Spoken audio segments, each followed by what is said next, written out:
I love this program, though, man.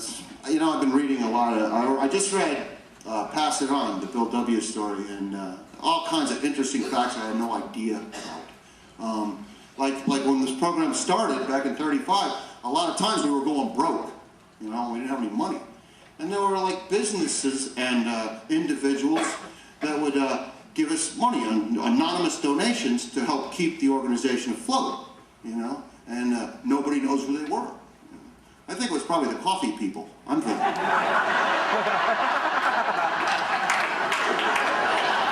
Right? Some visionary coffee guy. Like, hey man, these guys aren't drinking alcohol anymore. They're drinking a lot of coffee.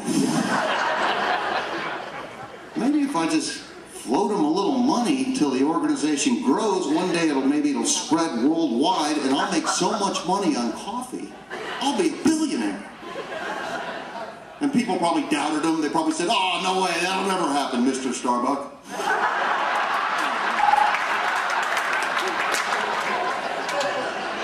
He fooled them.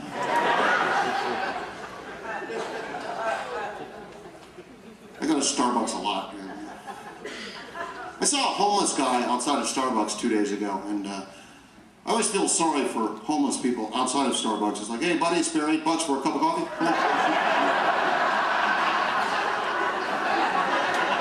Got $11.50 for a cafe latte macchiato, please? But I see this homeless guy out there, and I always give homeless people money. I don't care. As far as I'm concerned, they're just probably like us. They're probably just alcoholics and drug addicts, and I know how it is. We could have wound up there.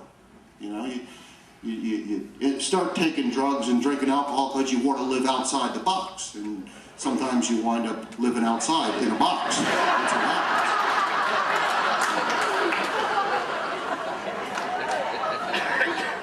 So I give him money, right? And my friend goes, he's just going to spend that on drugs and alcohol. I'm like, how do you know I won't? You ever seen me in action? As far as I'm concerned, he saved me a hangover. There you go. And plus, I gave him 80 cents to blow it on drugs and alcohol. Man, if you could get all tore up for 80 cents, I wouldn't be in AA. I'd just be...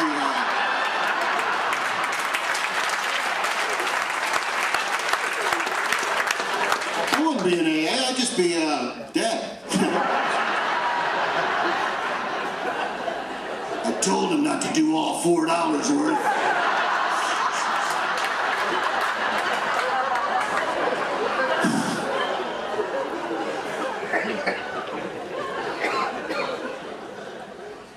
So this is kind of funny.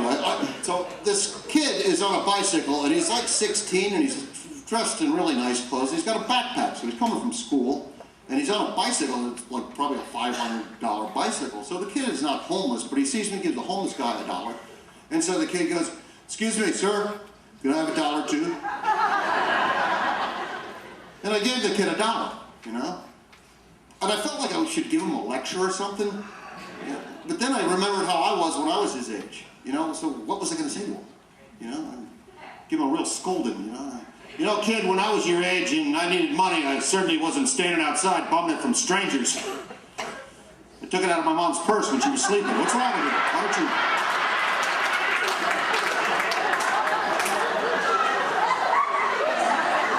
Why don't you get off your lazy ass and steal something, for crying out loud? I never expected a handout. Be industrious like I was.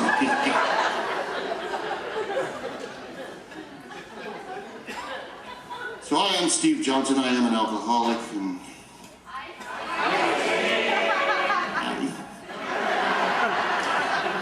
I'm an addict. I'm an Aquarius. Hello. I say my last name. People know my last name. I don't care, man. I wasn't an anonymous active alcoholic. I tried to keep it on the down low, but people found out. Whoops. Because, nobody knows anybody's last name in this program. Isn't that weird? Nobody knows, and yet we know everything else about each other. Everything. Shit we don't want to know, we know about them.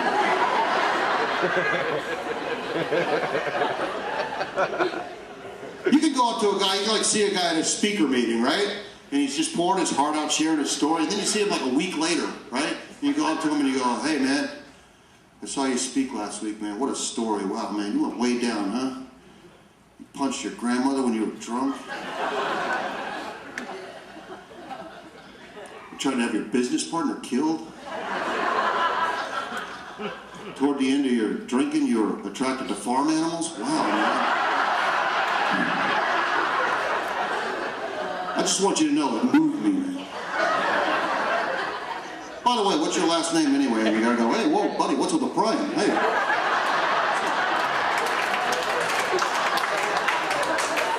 Let's not get too familiar here, okay?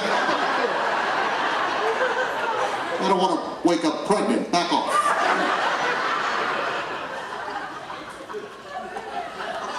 And also, I tell people my last name because God forbid anything should happen to me, you know, and they have to come visit me in the hospital and nobody knows my last name, you know. Isn't that frustrating? That happens a lot. You know, and somebody's coming to visit me. Yeah, we're coming to see a guy named Steve.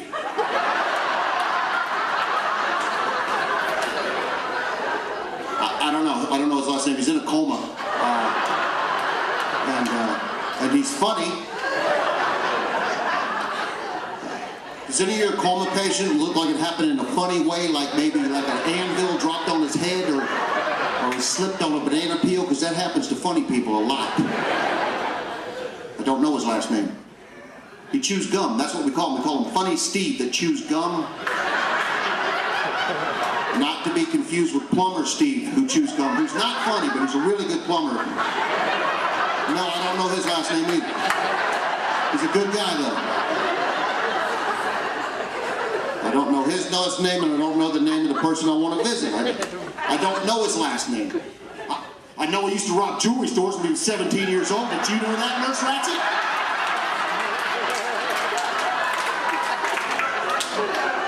I know he just did a knock-step amiss to his 12-year-old niece because he stole $218 of her Christmas money 4 years ago. Did you know that? I bet you didn't. You stocking-wearing, pencil-pushing power tripper. No, I don't know his last name. I've been sober 26 years. I don't know my own last name. It never comes up. I don't have identification. I got medallions. I got 26 medallions.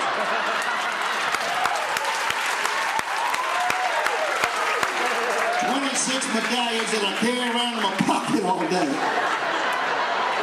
God forbid I should ever fall into the water. I'd sink like a cinder block. Now, will you please let me go in and visit that person who I've spent nearly every day with for the last 3 years and know every sleazy detail about his pathetic little life except his last name?